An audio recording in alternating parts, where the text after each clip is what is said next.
Somebody said, well, you do a spoiler talk for him. There's nothing to spoil, really. Yeah, I don't what's the understand spoil? that. Shit, everything we got to say. Shit, movie was spoiled when it got here. Man, I tell you what, every other conversation at Fantastic Fest was, what'd you think about him?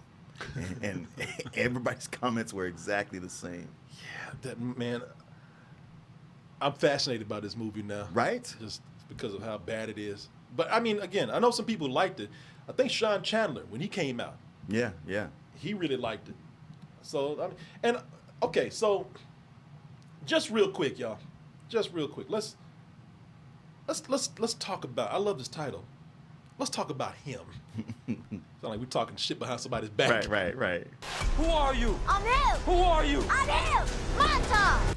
Yeah, man. Okay, so I'm gonna say something because it's gonna. Because I talk bad about this movie. I did not like it, but I did give credit where credit is due. I said the movie looks amazing. Yeah, It's one of the best looking movies I've seen this year. And Marlon Wayans, man, if it had been in any other movie, there's a chance people have been noticing him, even probably for an Oscar. He's so, I mean, the guy's great in the film. Yeah. He is that good. It's just the movie I think is not.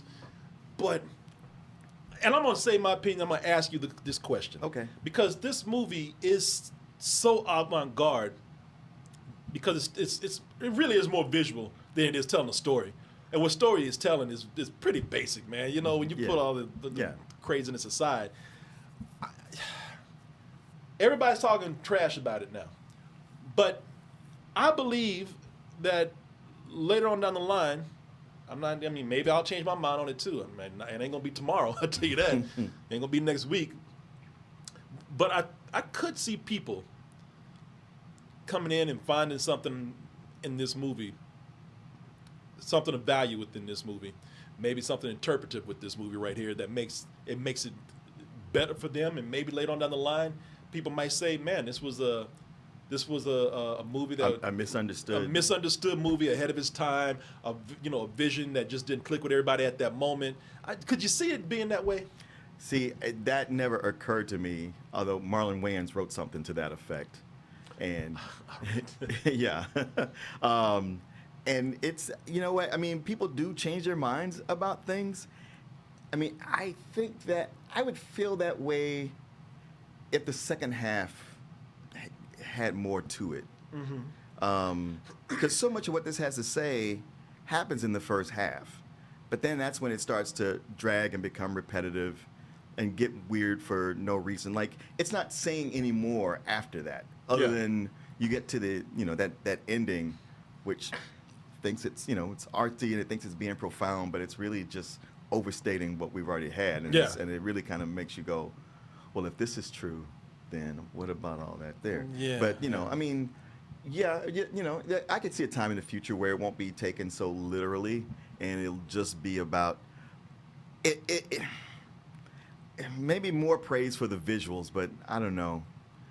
It's hard to say at this point. It might be looked at upon, like, the way I see it, people might start looking at it from a more art film point of view. Yes. And have an appreciation for it there. Yes. And maybe people will say, okay, I can understand why people did not like it. Yeah. But maybe you shouldn't have been as harsh on it at the time. Right. Look, I'm not changed my mind about it yet. I'll tell you that. I still stick to the review that I gave it. But I do, when Marlon Wayans came out with his statement, I wasn't like, man, shut up. This No, I sucks, didn't think that either. I thought, well, mentally I explored it. Like, well, could it? Maybe. Because he was cool about it. Yeah, he was. He just said, hey, look, critics are cool. We need critics. We need critics to to actually discuss about all aspects of film. And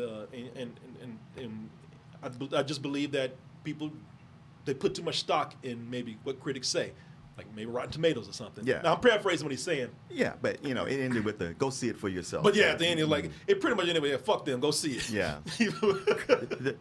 don't be a bitch and listen to the critics. Go see it for yourself. He pulled a Gotti. Yeah. Essentially. Be a real man. Yeah. Don't be a bitch. Go see the movie. Yes, judge for yourself. It was one of those, we need critics, but they're really full of shit. Go see the movie. No, they're cool when they like what we've done. Yeah, exactly. It was funny because I say this as I have respect for the movie. Just because I'm criticizing it doesn't mean that I'm sitting up here trying to trash it.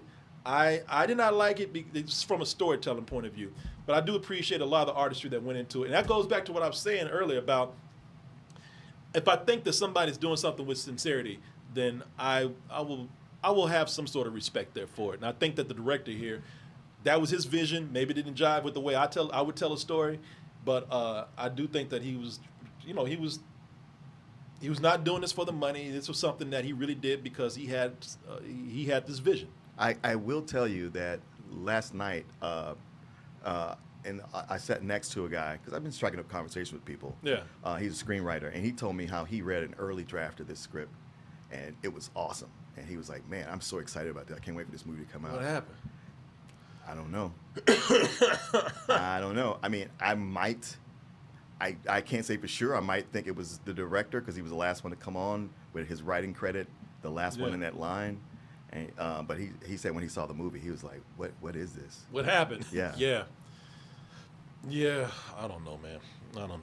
Well, time will tell, but I'll tell you right now. Yeah. Was not crazy about this. I really do think, man, they could have had a story. You would have had an amazing film. Yeah. Because it looked great. You had these great performances in there. Mm-hmm. Well, anyway.